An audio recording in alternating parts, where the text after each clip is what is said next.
Ein Riesenstreit entsteht ganz oft in Mehrfamilienhäusern in der Tiefgarage oder draußen. Es gibt einen einzigen 22 kW Ladepunkt für Elektroautos. Der sieht zum Beispiel so aus. Das ist eine Drehstrom-Steckdose. Und jetzt gibt es aber 10 Autos. So, und dann fängt der Streit an. A, kostet das ein Vermögen, alles muss ja verbuddelt werden mit allem drum und dran. Und da ist ein Start-up aus Bayern, die haben sich wirklich auf die Fahne geschrieben, das ganze Problem zu lösen. Und zwar eine komplette Hausinstallation für ein Mehrfamilienhaus oder eine Firma in sage und schreibe, sagen wir mal realistisch, in einer Dreiviertelstunde. Kriegt man das hin? Hallo Tobias. Hallo, grüß dich. Genau. Wir haben die Mehrfachsteckdose für Elektroautos erfunden und genau das Problem lösen wir in so Mehrparteienhäusern und auch bei Firmen, um eben sehr viele Ladepunkte aufzubauen, obwohl der Stromanschluss eigentlich gar nicht dafür ausreicht. Ja, das bedeutet, ich habe einen 11 oder 22 kW Anschluss. Das heißt, also mit einer reinen Steckdose komme ich nicht weit, aber mit 11 kW würde es auch gehen. Genau, also dreiphasig ist immer eine gute Voraussetzung und so einen 11 kW Anschluss findet man doch in jedem Gebäude. Und normalerweise würde man jetzt einen Ladepunkt damit aufbauen. Aber der eine Ladepunkt ist ja viel zu wenig und man hatte deutlich mehr Autos, die man laden möchte. Und deswegen haben wir uns darauf fokussiert, eben diese langen Standzeiten zu nutzen, weil die Autos eben den ganzen Tag bei der Arbeit stehen und die ganze Nacht zu Hause stehen, dass man eben sehr, sehr viele Ladepunkte aufbauen kann. Ja, du hast so eine Faustformel, 22 kW lang ungefähr für 10 Autos in der Praxis. Sagst du, es geht natürlich noch deutlich mehr, wenn zum Beispiel Fahrzeuge da stehen, die nicht so oft benutzt werden. Also jemand ist zum Beispiel jetzt ein bisschen älter, hat jetzt ein Elektromobil, fährt damit ganz wenig, wie zum Beispiel meine Frau, die macht im Jahr so 3000 Kilometer. Ja, genau. Die wäre damit natürlich super, super versorgt, oder? Also man kann gut sagen, mit einer 11 kW Leitung kann man so 600 Kilometer am Tag eben in die Autos reinladen. Und das Spannende ist ja, dass sich nicht jeder gleich verhält. Das heißt, einer hat es mal eiliger, braucht ein bisschen mehr Reichweite. Und dann gibt es aber andere, die den ganzen Tag dort stehen und die Pendeldistanz haben. Und dieses Ausgleichen reicht entsprechend aus. Und somit kann man eben viel, viel mehr Ladepunkte aufbauen. Und das ist genau der Ansatz, den wir haben. Ja, das Problem ist ja auch das Stromnetz. Könnt ihr schon theoretisch mit dem Stromanbieter reden? Ist das schon bidirektional oder kommt das noch? Oder wie läuft das? Also bidirektionales Laden machen wir auch. Das ist natürlich regulatorisch noch so eine kleine Hemmschwelle dabei. Was wir allerdings machen, ist bidirektional zwischen Autos hin und her laden. Weil es gibt eben Autos mit dem größeren Akkustand, die den aber gar nicht brauchen und andere Autos, die geladen werden müssen. Und so kann man quasi den Akkustand rüberschieben, damit alle am Schluss zufrieden sind. Ja, das wäre jetzt für Firmen zum Beispiel relevant, wo die Rechnung alle auf jeden geht. Aber ihr könnt sogar bilden. Das heißt, jemand könnte den Strom hergehen, der wird im Prinzip wieder subtrahiert quasi von der Rechnung und der nächste wird wieder addiert. Wie groß sind denn hier die Verluste? Das heißt, hier ist ja jetzt eine Computertechnik mit drin, mit allem drum und dran. Gibt es da Verluste? Also man hat die ganz normalen Ladeverluste natürlich. Also so ein Onboard-Charger in den Elektroautos, da geht natürlich ein bisschen Strom verloren, aber ist ganz normal. Aber signifikant Verluste durch die Leitungen hat man eigentlich nicht, weil der Strom muss jetzt zum Stellplatz, da kommt man gar nicht drum herum. So, jetzt haben wir hier ein schönes Setup aufgebaut. Einen Firmenwagen der Medien Saarland GmbH. Wir sind in Saarbrücken. Du bist extra einen weiten Weg angereist, in der Nähe von München bist, oder? Genau, wir sitzen in München, dort ist unsere Firma, ja, genau. So, und da steht ein Eclipse Cross, ein Plug-in-Hybrid, der hat einen Typ-2-Stecker, Elektroladen, der steckt auch schon drin, da können wir gleich mal ein bisschen was zu sagen. Alles, was du heute gemacht hast hier, du hast an einer 22 kW Steckdose diesen kleinen Zwischenadapter gemacht. Kann man den haben oder ist das jetzt eine Sache vom Elektriker? Genau, normalerweise würde das natürlich eine feste Installation sein. Also wir empfehlen auch gar nicht, die Drehstromsteckdose herzunehmen, sondern einfach den Elektriker quasi eine Zuleitung legen zu lassen, den FI-Schutzschalter in der Vorinstallation zu montieren und danach kann man quasi den ersten Ladepunkt andocken. Es würde aber gehen. Also wie man hier sieht, geht's. Wir haben es ja gemacht. Ja. Genau, wir haben es gemacht. Das heißt, man könnte einfach eine 22 kW Steckdose nehmen. Zum Beispiel, ich habe jetzt Tag der offenen Tür, möchte gerne 10, 15 Kunden laden lassen, kaufe ich mir diese schönen Ladestationen. Preis von so einem Gerät, was kostet sowas? Genau, ungefähr 1.000 € netto pro Ladepunkt und da ist allerdings alles mit dabei. Das Installationszubehör und eben auch die Verbindungskabel zwischen den Modulen.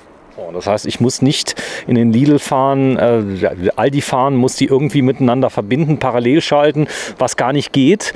Die haben nämlich eine, ich sag mal, Intelligenz mit drin, die dafür sorgt, dass niemals zu viel Strom entnommen wird, korrekt? Also alle Controller hier sind physikalisch miteinander gekoppelt und wir können wirklich gewährleisten, dass der Stromanschluss vorne niemals überlastet wird.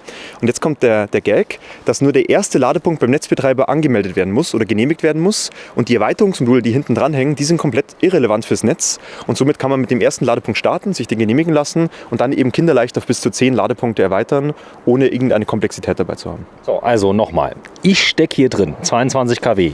Dann geht das Kabel hier in den ersten ganz großen Kandidaten hier. Da steht jetzt zum Beispiel auf Startmodul, genau. Startmodul. So, und das Startmodul von da aus wird verteilt. Und der Hausmeister oder der Hausbesitzer selber könnte das theoretisch selber erweitern, korrekt? Genau, wir können uns das mal anschauen auf der Rückseite, weil wir haben hier schon ein Modul vorbereitet.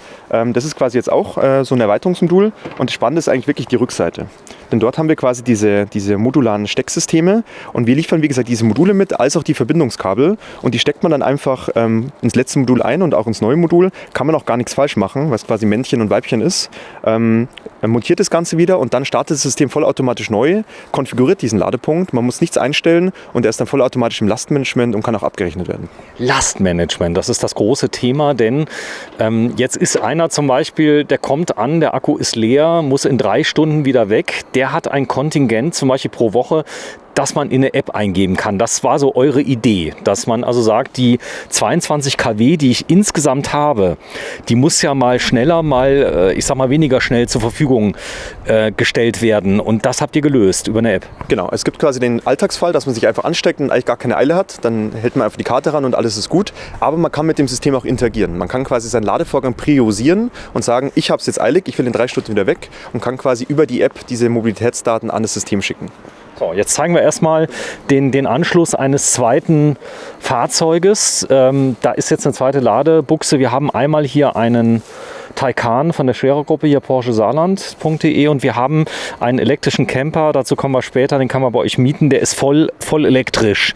Und die haben alle diesen Typ 2 Ladestecker. Genau, alle Typ 2, das ist mittlerweile der Standard, das hat sich gut etabliert. Die einzigen Unterschied, den es noch gibt, ist quasi ein einphasiges oder dreiphasiges Ladegerät. Das ist auch nochmal interessant, weil der Plug-in-Hybrid hier einphasig lädt. Das heißt, der nutzt den Stromanschluss eigentlich gar nicht optimal aus. Und da haben wir auch daran gedacht, dass quasi das eben erkannt wird und die anderen 2 Phasen optimal an andere Fahrzeuge verteilt werden. Okay, das bedeutet, egal ob das Fahrzeug einphasig, dreiphasig ist, euer System erkennt das und macht automatisch ein Lastmanagement. Das Ganze ist nicht über Nacht entstanden. Wie seid ihr auf die Idee gekommen? Ja, also ich fahre schon seit über 7 Jahren voll elektrisch, also aus der Anfangszeit noch. Und das Problem war immer, dass diese Ladepunkte von vollgeladenen Autos blockiert werden. Das heißt, die Autos stehen deutlich länger, als sie eigentlich zum Laden benötigen. Und dann haben wir uns gedacht, es ist total simpel, eigentlich da mehrere Ladepunkte drauf zu bauen. Und das war genau die Idee, also wirklich eine Mehrfachsteckdose zu machen, weil eben auch der Elektriker schwierig zu greifen ist. Also bedeutet eine echte Mehrfachsteckdose für Typ 2 Stecker. Und das ist das Geniale. Das bedeutet zum Beispiel, ich habe jetzt hier so einen Mitarbeiterparkplatz. Hier, das ist, könnte unser Parkplatz sein, ist aber nicht. Lauter Porsche, die da sind. Und da könnte ich jetzt jedem für 1.000 € praktisch einen Anschluss machen, habe einen Anschluss, egal wo der steht, der kann stehen bleiben. Das heißt, der ganze Stress, park mal um, hol mal dein Auto weg, ich muss laden, 2 Ladepunkte werden irgendwie miteinander geshared. Dann hast du da vielleicht Vertriebsmitarbeiter, die kriegen 50, 100.000 € im Jahr, die streiten sich dann um. Die müssen dann irgendwie Mittagspause runterlaufen und irgendwie umstecken und anstecken. Das ist ein enormer Produktivitätsverlust. Und deswegen ist die Idee ganz klar, jedes Auto, wenn es ihm steht, ist mit dem Stromnetz verbunden und dann das intelligente System entscheidet dann, was die optimale Ladestrategie ist. Die stehen ja jetzt hier auf einer mobilen Installation. Sowas könnte man sogar liefern, die gut steht. Das heißt, jetzt ein Betonsockel drunter, das würde gehen. Wir bieten auch eine Stele mit dazu an, dass man das quasi draußen montieren kann. Also so würde man das natürlich nicht aufbauen, sondern eher auf einer Messe zum Beispiel. Das ist jetzt wirklich aus dem Messebetrieb, muss man sagen. Ne? Genau. Und das häufigste ist eigentlich die Wandmontage, dass man es einfach an die Wand dübelt, das Kabel quasi in den Kabelkanal reinlegt und dann schaut das Ganze auch schön aus und kann dann verwendet werden. Also wirklich, du hast das Ding ja eben aufgebaut, du kamst vor einer Stunde, jetzt steht es hier, wir können richtig laden. Das Ganze hat eine App-Steuerung mit drin, das wird auch exakt abgerechnet. Wie genau wird das abgerechnet? Genau, also Kilowattstunden genau kann man das quasi entsprechend erheben und somit quasi auch am Monatsende quasi eine Report erstellen oder auch eine vollautomatische Abrechnung sogar drüber laufen lassen. So, zeig mal die App. Ich würde sagen, wir starten jetzt einfach mal. Man sieht jetzt quasi hier das digitale Elektroauto, sieht oben auch den Status quasi von den Systemen. Da muss ich mal ganz kurz hier mit der zweiten Hand arbeiten. Das heißt, sieht man auch hier, German Television sind wir jetzt gerade hier, 2 Ladepunkte, einer ist verfügbar und genau den wollen wir jetzt nutzen. Und jetzt hast du gemeint, du hast es ein bisschen eilig. Das heißt, ich kann jetzt hier den Ladevorgang entsprechend priorisieren. Das dauert jetzt ganz kurz. Ist es jetzt links oder rechts priorisieren? Genau, das sehen wir jetzt gleich. Also ich würde jetzt hier sagen, okay, das Ganze wollen wir jetzt in 6 Stunden laden. Und das hat er sich jetzt entsprechend gespeichert. Und jetzt kann man ganz einfach über die App den Ladevorgang starten. Ich muss nicht davor stehen wie jetzt, sondern das geht über 4G. Genau, also man kann das auch irgendwie aus dem Büro machen. Und dann wird quasi hier der Ladepunkt erkannt. Und jetzt wird er entsprechend freigeschaltet. Genau, jetzt können wir den Porsche mal anstecken. Ja, bitte. der wird eingesteckt. Die App zeigt sogar an, dass er lädt und wie viel bereits reingeladen ist. Genau. Kann man dem System beibringen, was das für ein Fahrzeug ist? Dass ich zum Beispiel sagen kann, ich möchte gerne 200 Kilometer laden. Genau, also man kann es auch fest hinterlegen. Also man muss nicht jeden Tag mit der App interagieren, sondern kann fest seine Pendeldistanz hinterlegen. Und dann läuft es quasi auch jeden Tag durch. Und das ist ganz schön, weil man halt den Mitarbeitern die Pendeldistanz zum Beispiel geben kann oder Dienstwagenfahrer eine höhere Priorität. Und der Geschäftsführer mit dem Porsche, der bekommt immer einen vollgeladenen Akku. Das freut ihn dann auch immer. Ja, bei mir wäre es eher so als Geschäftsführer, ich bin wahrscheinlich der Letzte, der irgendwas kriegt. Jetzt wird geladen, oder? Jetzt ist Er grün? hat sich jetzt entsprechend die Ladefreigabe geholt vom Startmodul. Und weil der jetzt entsprechend die höchste Priorität hat, lädt er jetzt auch die nächsten Stunden durch, weil bei den Plug-in-Hybriden quasi keine Priorität hinterlegt. Jetzt mal eine Frage, der stoppt jetzt. Das heißt, der hier hat jetzt aufgehört zu laden, weil ich die 3 Phasen brauche, richtig? Ganz genau. Also wir haben ja nicht mehr als die 3 Phasen verfügbar. Und was wir immer machen, ist, wir laden immer mit voller Leistung. Das heißt, der lädt jetzt mit vollen 11 kW, weil wir jetzt quasi 11 kW konfiguriert 11 haben. oder 22? Hier mit 11 kW, weil es quasi auf 11 kW gerade eingestellt ist. Wir könnten theoretisch über die Software jetzt auf 22 kW erhöhen, weil wir ja einen dicken Drehstromanschluss haben. Oh, das heißt, wir haben hier 22 kW, das würde direkt gehen. Die Systeme sind direkt auf 22 kW alle. Erstmal auf 11 kW, aber man kann die quasi hochkonfigurieren, wenn man quasi eine dickere Leitung hat, einen dickeren Drehstromanschluss.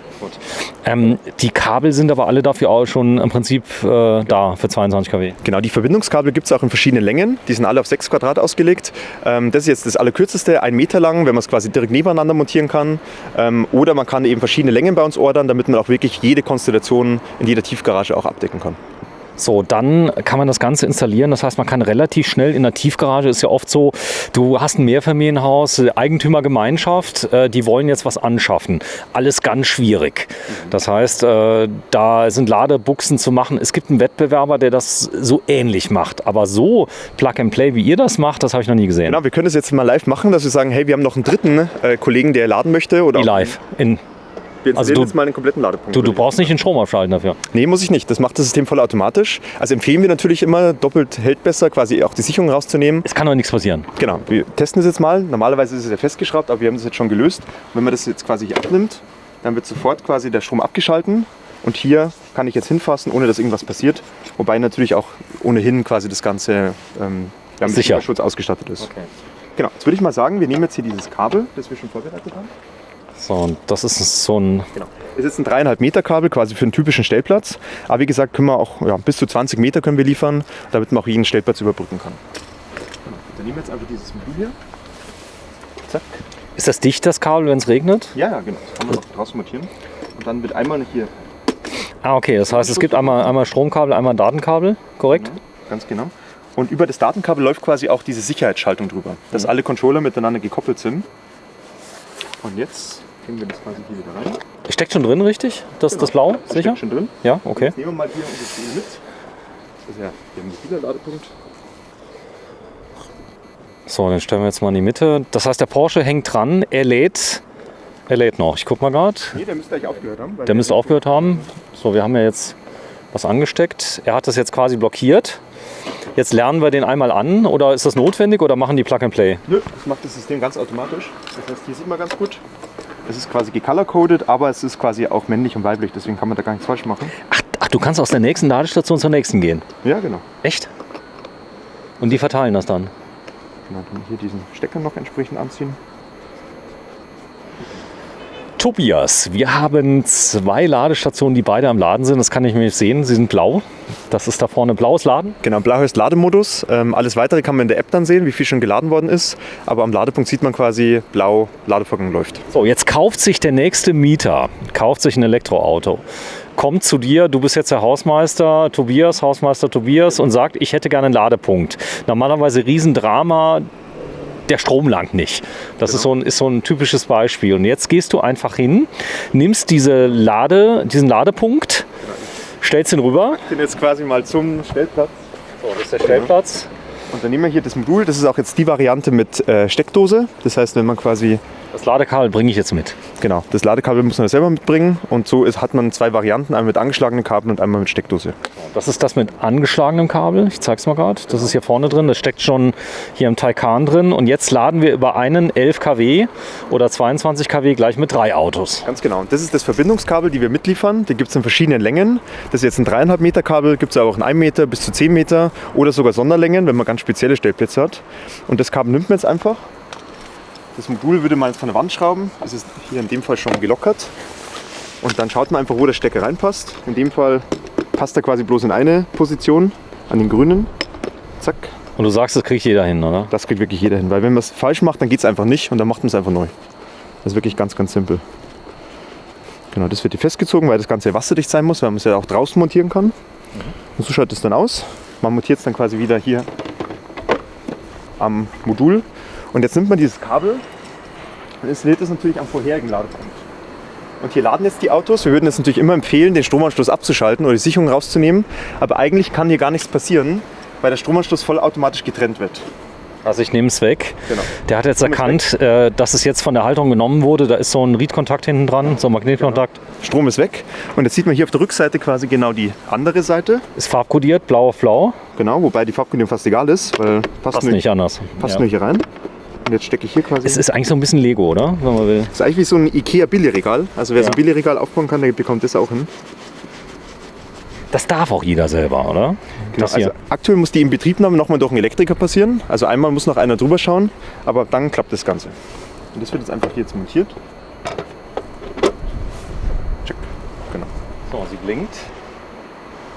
Und die dritte blinkt. Das sieht schon mal gut aus. Das heißt, die sprechen jetzt miteinander, machen jetzt einen Handshake. Wie läuft das? Genau, das dauert jetzt ganz kurz, weil das Startmodul quasi ein neues Modul erkannt hat. Genau, während der andere Ladevorgang noch lädt. Den hat jetzt kurz pausiert. Und jetzt reinitialisiert er sich vollautomatisch. Wir haben ja nichts gemacht. Da muss auch nichts konfiguriert werden. Und jetzt werden quasi alle neuen Ladepunkte entsprechend erkannt. Das, Der ist schon grün, die beiden. der ist schon grün. So, jetzt sollten die eigentlich beide jetzt wieder anfangen zu laden, oder? Theoretisch. Ja, normalerweise schon. Und der hier ist auch grün geworden. Das ist das Wichtigste. Das heißt, hier kann man jetzt laden. So, spannend. So, dann bringen den doch mal zum Laden. Hier haben wir so ein eigenes Kabel mit dabei, hat ein rotes mit dabei, Typ 2. Das wird hier reingesteckt. Ein voll elektrischer, ungefähr die Reichweite von dem, was kann der? Genau, so bis zu 300 Kilometer kommt der Van. Genau. Und ganz realistisch, Autobahn? 200 Kilometer. 200, okay. Das heißt, Genau. wir sind ja noch am Anfang. Genau, klassischer CCS-Port, also oben mit AC, unten mit DC. Und hier brauchen wir quasi den oberen. Und da stecken wir jetzt das Kabel mal an. Okay. Also das, was die Leute auch kennen, oder? Ja, genau. Also das ist überall mittlerweile der Standard und das Gleiche. Hier nehmen wir es quasi das Kabel, stecken das hier rein.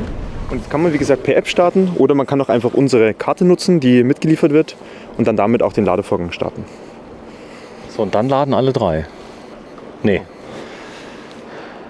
So, sie blinken alle grün, das ist schon mal gut. Das heißt, sie sprechen miteinander. Genau. Richtig? Genau. Das war glaube ich jetzt die letzte Initialisierung, da waren wir sogar ein bisschen zu schnell wahrscheinlich.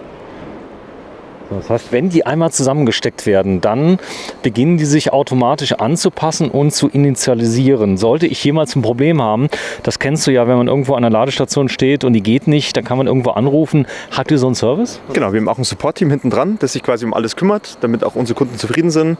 Also wenn irgendwie technische Probleme sind, helfen wir immer gerne weiter. Aber es sollte natürlich erstmal gar nicht vorkommen im ersten Schritt. So, jetzt sprechen wir miteinander. Das ist jetzt eine Besonderheit. Üblicherweise werden die ja nicht laufend an- und abgesteckt, die Ladestationen. Die bleiben ja fix installiert, werden an die Wand geschraubt. Ist das so der typische Fall, den wir haben? Genau, also normalerweise werden die an die Wand gesteckt. Man macht halt einmal diese Grundinstallation und danach kann man entsprechend losladen. So, und sollte es zu irgendeinem Problem kommen, die erkennen das und resetten sich, oder? Genau. So, hier blau, da wird schon geladen. Hier vorne ist blau. Und hier, Ich glaube, jetzt ist er erst fertig mit der kompletten Initialisierung. Und jetzt kann man quasi hier mit der Ladekarte nochmal beginnen. Und die prüft jetzt quasi im Backend, ob diese Ladekarte berechtigt ist, aufzuladen. Und nach kurzer Bestätigung sagt er eben jetzt, rot wäre nicht berechtigt, grün wäre berechtigt. du hast natürlich dafür gesorgt, dass die geht. Ist das nicht aufregend, wenn man so filmt und Das funktioniert dann doch. Ja, auf jeden Fall, genau. Ne, dafür sind wir auch da. Hab noch nicht so viel gehört von euch, von ChargeX. Seid ihr Marketing, wollt erst mal gucken, dass alles läuft, oder wie war das? Jetzt hat er quasi den Ladepunkt freigeschalten, hat das Ladekabel auch verriegelt und jetzt wird quasi der Van mitgeladen. Die anderen beiden waren ja noch quasi autorisiert, auch die beiden laden jetzt und blau ist dann quasi immer der Lademodus. Genau. Und jetzt funktioniert alles. So, wenn du mal auf die App schaust, was kann ich da jetzt sehen? Wir können da jetzt mal kurz reinschauen. Zack. Genau, das lädt jetzt ganz kurz, bis es quasi initialisiert ist. Ich kann jetzt hier alle meine Systeme sehen. Also bei uns in der Firma haben wir quasi allerlei Ladepunkte. Und jetzt sind wir hier bei German Television. Er hat jetzt quasi hier auch schon den dritten Ladepunkt erkannt. Da waren ja vorhin noch 2 drin. Und jetzt sehe ich hier quasi ganz genau, was passiert. Hier oben ist es online. Kann jetzt auch hier theoretisch den Namen ändern. Kann jetzt auch das System neu starten.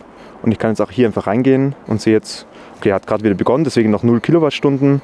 Aber kann jetzt jeden Ladevorgang quasi genau überwachen und genau sehen, was schon reingeladen worden ist. So, jetzt haben wir ja hier den Eclipse Cross Plug-in Hybrid, der da ist. Der wurde eben ja gestoppt, glaube ich, durch den Taycan. Wir haben gesagt, der Taycan hatte jetzt Priorität. Genau. Wie kann ich denn jetzt sagen, zum Beispiel der Eclipse Cross soll jetzt doch geladen werden und der Taycan ist gerade dran? Genau. Also der Nutzer kann quasi in der App den Ladevorgang nachpriorisieren. Das heißt, er kann dann einfach einstellen, hey, ich habe es doch eiliger und kann dann entsprechend eine höhere Priorität hinterlegen, eine frühere Abfahrtszeit. Mach mal. Ja, so, dass wir das mal ich sehen. habe jetzt natürlich den Ladevorgang von dem Eclipse hier nicht drin, weil ich ja quasi mit der Karte gestartet habe. Aber meinen eigenen Ladevorgang kann ich dann hier drin quasi sehen. So, jetzt laden 276. Das bedeutet, du hast so eine Art Kontingent pro Woche, die du priorisiert laden kannst. Ganz genau, das sieht man links oben. Das ist quasi mein Ladebudget, die 750 Kilometer. Die kann ich quasi pro Woche verwenden. Und das Tolle ist, ich als Administrator kann quasi hier bei den Nutzern auch dieses Budget verteilen. Das heißt, diese Kilometer werden quasi durch den Stromanschluss generiert. Ich habe jetzt hier relativ viele Systeme bei uns in der Firma, deswegen habe ich auch entsprechend viel Kilometer, die ich verteilen kann. Und ich kann jetzt genau einstellen, wer wie viel Kilometer pro Woche laden kann. Und ich sehe oben immer quasi visuell, wie sich mein Stromanschluss verhält. Das ist aber das priorisierte Laden. Das heißt grundsätzlich, wenn er dranhängt, normal geladen, wenn alle fertig sind, wird sowieso. Das heißt, die Firmenwagen, die über Nacht stehen, die sind immer voll. Genau, also das Priorisieren braucht man wirklich nur, wenn man wirklich es eilig hat. Und normalerweise kann man die einfach laden lassen. Die werden ja auch über die langen Standzeiten auch meistens voll. Also reinstecken, fertig. Genau, es geht ja wirklich um diese Momente, wo man es wirklich eilig hat und dann wirklich schnell weiterfahren möchte. Und das kann man mit dem Produkt wirklich gut abdecken. So, jetzt laden im Moment wirklich 3 Stück an einem 11 kW, richtig? Genau, sie laden nicht immer gleichzeitig, das ist ja genau der Gag dahinter, dass man nicht genau sieht, auch am Modul sieht man nicht, wer genau lädt, weil es auch gerade nicht wichtig ist. Wichtig ist, dass er eben zu dem richtigen Zeitpunkt dann vollgeladen ist. Und deswegen kann man da jetzt ganz, ganz viele Autos mit dem Stromnetz verbinden und die dann einfach intelligent parallel aufladen lassen. So, wir können mal reingucken hier in den schönen Taycan von der Scherer-Gruppe. Bisschen Werbung noch, porsche-saarland.de. Aber ist der nicht schön, der Taycan? Ja, schönes Auto. Schönes Auto und jetzt gucken wir mal gerade rein. Also ich bin ja nicht der Superspezialist, aber ich glaube, du kennst dich ja gut aus. Wenn du mal gerade einsteigst und mal irgendwie guckst, kann man da irgendwas sehen, wie viel schon voll ist oder so? Wir müssen gerade gucken, welcher gerade wirklich aktuell ist. Man kann ja mal quasi hier kurz den Startknopf drücken. So, im Moment hängt zumindest mal das Ladekabel ist dran. Sag mal, wie ist denn das gemacht, dass das Kabel auch verriegelt bleibt, wenn der aufhört zu laden? Das ist so, oder? Genau, das ist ganz normal, dass man eben auch das Ladekabel nicht klauen kann. Und die Autos verriegeln dann auch die Lademodule und die mit der Steckdose quasi auch, damit man da sein mitgebrachtes Kabel nicht klauen kann. Okay, also er lädt zumindest, das Kabel ist angeschlossen, was hier dran ist. In der Praxis, sagst du, funktioniert das Ganze. Das heißt, der Kunde muss jetzt nicht am Display genau sehen, wie es funktioniert. Ich stecke mich ein und fertig.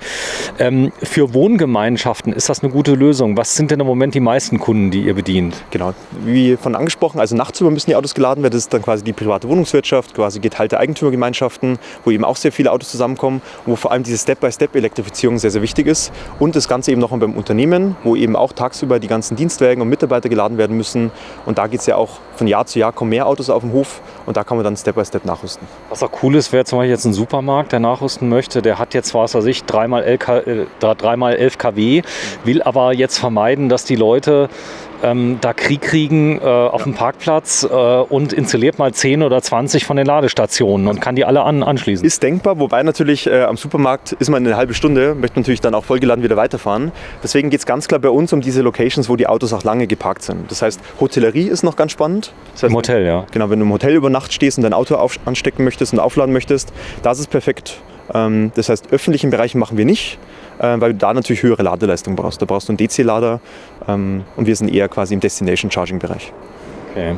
Was auch immer das ist. Was ist das nochmal? Dort, wo du dich länger aufhältst, quasi das Ende deiner Reise, Destination, das Ziel, dass du dort eben dein Auto anstecken kannst, nebenbei was anderes machen kannst. Ist so genormt, diese Terminologie mittlerweile? Was hast du gesagt? Hat sich mittlerweile so ein bisschen etabliert, gell? Destination Charging, ja. Bayerisch ist das, oder? Nö, das hat sogar Tesla erfunden. Quasi bei Tesla gibt es auch Destination Charger, die im Hotel stehen. Am Ende der Reise steckt man sein Auto an. Habe ich ja alles noch nicht. Ich kriege ja demnächst noch einen EV6, da will ich das alles lernen. Genau. In der Praxis, du fährst ja schon sehr, sehr lange elektrisch, man kann laden unterwegs, oder? Ist das mittlerweile gut? Ist gar kein Problem mittlerweile. Also am Anfang vor 7 Jahren war das noch ein kleines Abenteuer, aber mittlerweile findet man wirklich hohe Ladeleistungen an den Autobahnen, wirklich viele Ladepunkte auch und die Autos laden ja auch relativ schnell mittlerweile. Wobei man natürlich auch sieht, durch die größeren Akkus, durch die größeren Batterien muss man auch seltener öffentlich aufladen. Das ist auch so. Ich zeige das nochmal gerade. Jetzt hängen jetzt 3 Autos an einem einzigen Ladepunkt dran und du sagst, du könntest jetzt locker nochmal 6, 7, 8 Stück dazuschalten. Also jetzt gerade so die Eigentümergemeinschaft, das ist genial, aber auch die Parkplätze, Servicemitarbeiter, die irgendwie über Nacht die Autos einfach irgendwo hinstellen sollen und nicht ganz gezielt den Parkplatz zugewiesen bekommen sollen. Also du hast jetzt mal deine Spezialflotte an 6, 8 Fahrzeugen, die du jetzt im Kundendienst hast, die voll elektrisch sind. So kann man das relativ schnell nachrüsten. Genau, also so ist es gedacht. Und hat man natürlich mehrere Stromanschlüsse, hat man mehr Leistung zur Verfügung, würde man auch mehrere Aquäduktsysteme aufbauen. Also das ganze System heißt der Aquädukt. Hast du allerdings sehr wenig Leistung, dann machst du eher größere Systeme. Hauptsache ist aber, jedes Auto kriegt auch einen Ladeplatz und das ist einfach das Allerwichtigste, weil es darf in Zukunft nicht sein, dass die Leute nicht elektrisch fahren können, weil es keine Lademöglichkeiten gibt. Wir zeigen ja, dass man wirklich überall Ladepunkte aufbauen kann. Und wichtig ist halt, dass man die entsprechende Priorität dahinter hat, weil in der Regel die Autos sehr wenig fahren und sehr lange rumstehen. Und wenn man das einfach berücksichtigt, dann kann man wirklich sehr, sehr viele Ladepunkte aufbauen.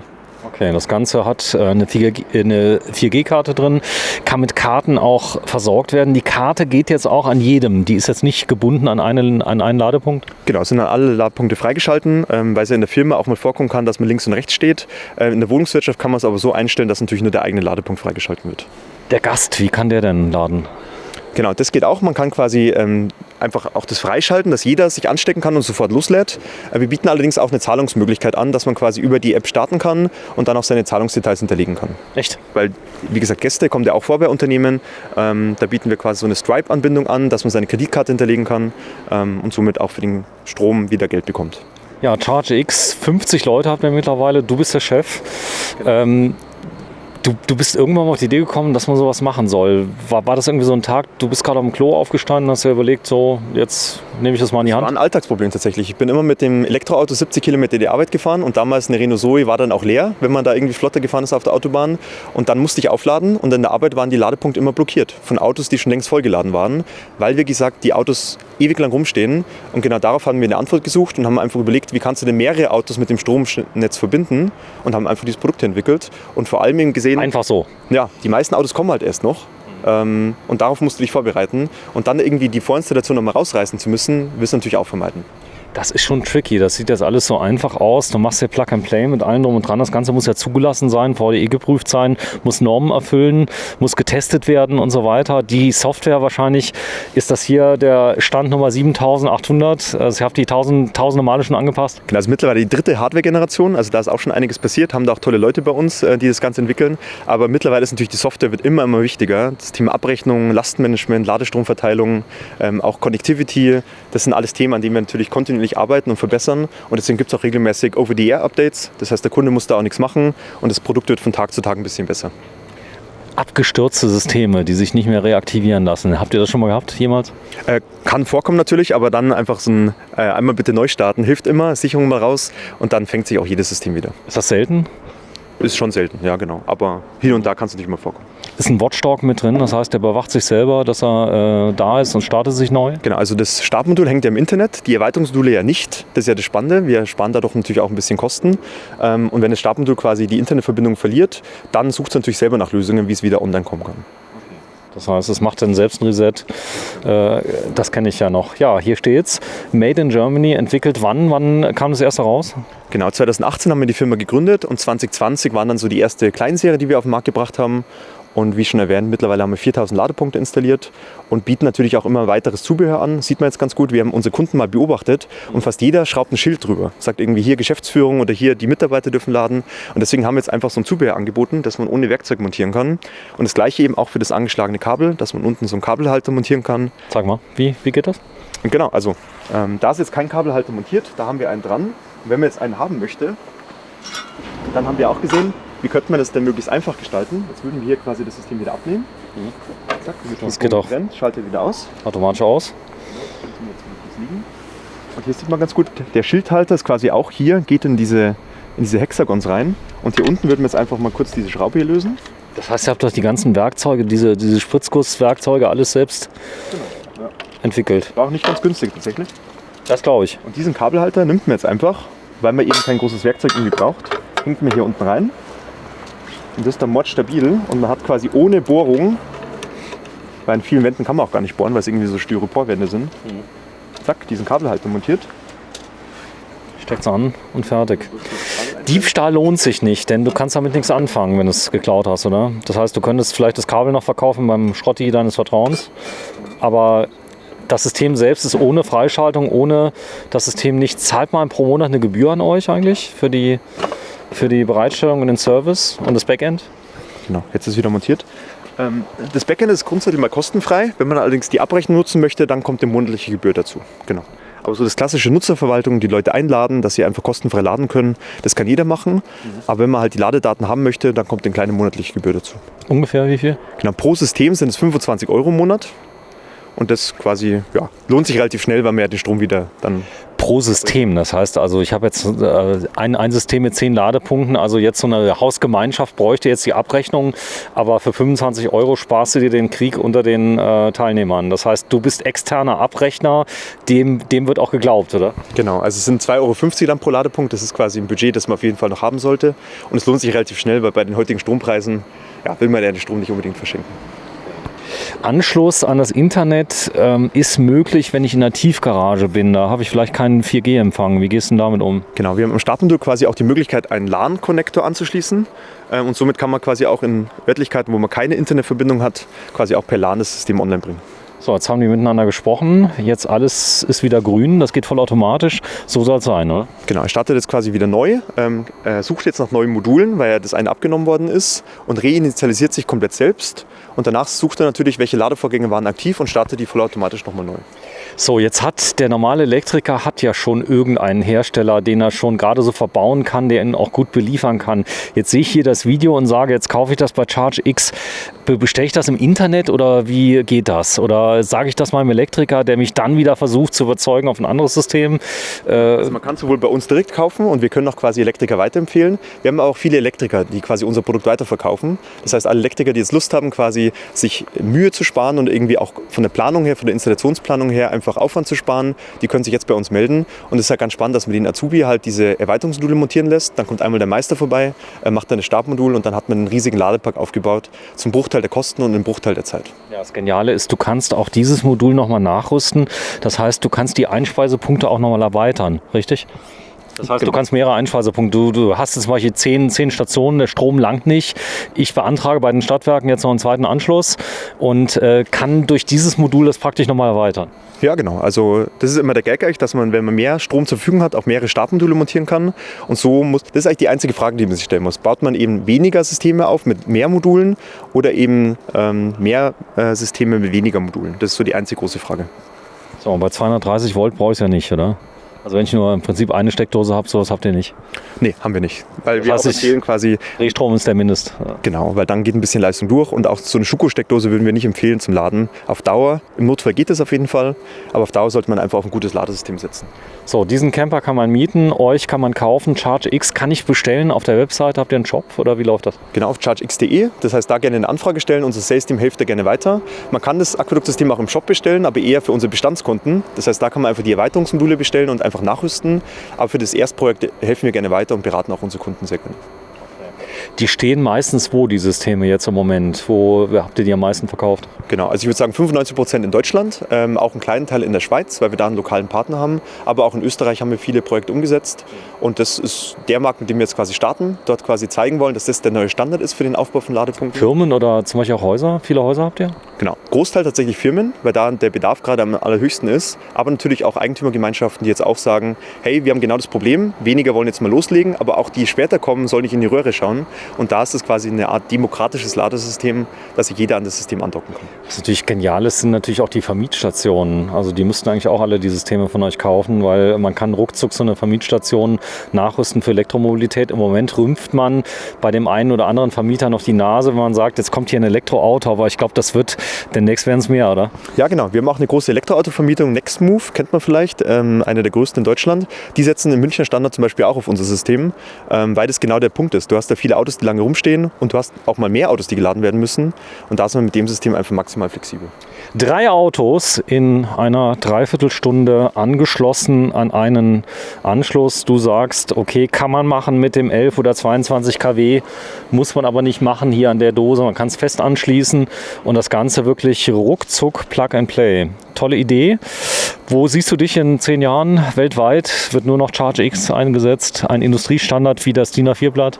Ja, du, wir sehen halt einfach einen riesigen Fachkräftemangel in dieser Branche. Und wenn du mal hochrechnest, sind die Elektriker halt total ausgelastet, weil die müssen ja auch noch Solaranlagen und Wärmepumpen montieren. Und wenn wir das mit der Energiewende wirklich ernst nehmen, dann müssen wir jetzt an skalierbare Systeme denken und einfach Komplexität reduzieren. Und die Komplexität vom ersten Ladepunkt ist schon genug. Und warum dann bei den Erweiterungsmodulen das nicht einfach einfacher machen? Man könnte es sogar fliegen machen am Anfang. Das heißt also, wenn jetzt ein Mitarbeiter neu kommt, dann kriegt er mal eben schnell und dann kommt irgendwann mal der Hausmeister und schraubt es dann auch noch fest. Das würde gehen. Ja, vielen Dank. Und das Ganze kriegt ihr unter ChargeX. Wenn man das so googelt, komme ich direkt zu euch? Ja, auf jeden Fall. ChargeX.de? Ja, genau. Danke. Tschüss, Tobias.